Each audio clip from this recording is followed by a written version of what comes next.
నాయుడుపేట మండలం మేనకూరు సమీపంలో కోనేటి రాజపాలెం దగ్గర స్టాండర్డ్ గ్లాస్ కంపెనీ నిర్మాణ పనుల కోసం తిరుపతి నుంచి తీసుకెళ్లిన భవన నిర్మాణ కార్మికులను కూలీ డబ్బులు చెల్లించకుండా దాడి చేసిన కాంట్రాక్టర్పై చర్యలు తీసుకోవాలని సిఐటి జిల్లా ప్రధాన కార్యదర్శి టి సుబ్రహ్మణ్యం డిమాండ్ చేశారు.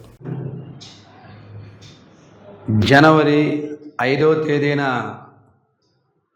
తిరుపతి పాత మున్సిపల్ ఆఫీస్ వద్ద రోజువారీ కూలి పనులు చేసుకునేటువంటి భవన నిర్మాణ కార్మికుల వద్దకు నాయుడుపేట పక్కన మేనకూరు దగ్గర కోనేటి రాజుపాలెం వద్ద స్టాండర్డ్ గ్లాస్ కంపెనీ కన్స్ట్రక్షన్ జరుగుతోంది. ఆ కన్స్ట్రక్షన్ కాంట్రాక్టర్ కార్తీక్ అనే అతను వీళ్ళని వారం రోజుల పాటు కన్స్ట్రక్షన్ పనుల కోసం తీసుకెళ్ళాడు.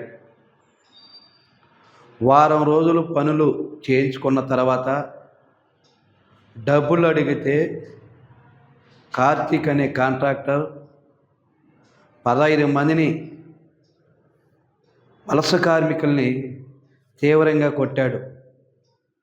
తన భర్తను ఎందుకు కొడుతున్నావు అని లక్ష్మి అనే కార్మికురాలు అడిగితే కార్తీకు నిన్ను ఇక్కడే పాతి పెట్టేస్తాను, మీరెవరైనా డబ్బులు కావాలని అడిగితే అని చాలా చిత్రహింసలు గురి చేసి అందరినీ కొట్టి భయపెట్టి డబ్బులు ఇవ్వకుండా ఆటో ఎక్కి పంపించేశాడు. వీరు దాదాపు 15 మంది వలస కార్మికులు, ఇతర జిల్లాల నుండి వచ్చినటువంటి వాళ్ళు, ఇతర రాష్ట్రాల నుండి వచ్చినటువంటి వాళ్ళు ఏళ్ల తరబడి ఇక్కడే బతుకుదెరువు కోసం తిరుపతిలో నివాసం ఉంటూ రోజువారీ పనుల కోసం పాత మున్సిపల్ ఆఫీస్ దగ్గర ఎవరు పనులకు పిలిస్తే వాళ్ళు వెళ్తున్నటువంటి కార్మికుల వాళ్ళ పరిస్థితి. ఇటువంటి కార్మికుల్ని కార్తీక్ అనే అతను కాంట్రాక్టర్ తీసుకెళ్ళి డబ్బులు ఇవ్వకుండా దారుణంగా కొట్టి మహిళలని చూడకుండా చిత్రహింసలకు గురి చేసి హీనంగా తిట్టి భయపెట్టి చంపేస్తామని చెప్పి బెదిరించాడు.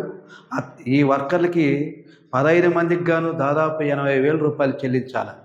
ఒక్క రూపాయి కూడా డబ్బులు ఇవ్వకుండా వారం రోజుల పాటు పని చేయించుకొని మానసికంగా ఇబ్బందులు పెడుతూ కొడుతూ భయపెడుతూ ఆ రకంగా అరాచకంగా ప్రవర్తించినటువంటి కార్తీక్ అనే కాంట్రాక్టర్ పైన తగు చర్యలు తీసుకోవాలని చెప్పి మేము జిల్లా ఎస్పీ గారిని అలాగే జిల్లా కలెక్టర్ గారిని జోక్యం చేసుకోవాలని, ఏ వలస కార్మికులను అయితే పనిలోకి తీసుకెళ్ళి చిత్రహింసలు గురి చేశారో వాళ్ళకి రావాల్సినటువంటి దాదాపు 80,000 రూపాయలు కార్తీక్ అనే కాంట్రాక్టర్ నుండి ఇప్పించాలని, కాంట్రాక్టర్ పైన కార్తీక్ అనే మీద కేసు పెట్టి అతని శాఖాపర కఠిన చర్యలు తీసుకోవాలని సిఐటి యూనియన్గా డిమాండ్ చేస్తున్నాం.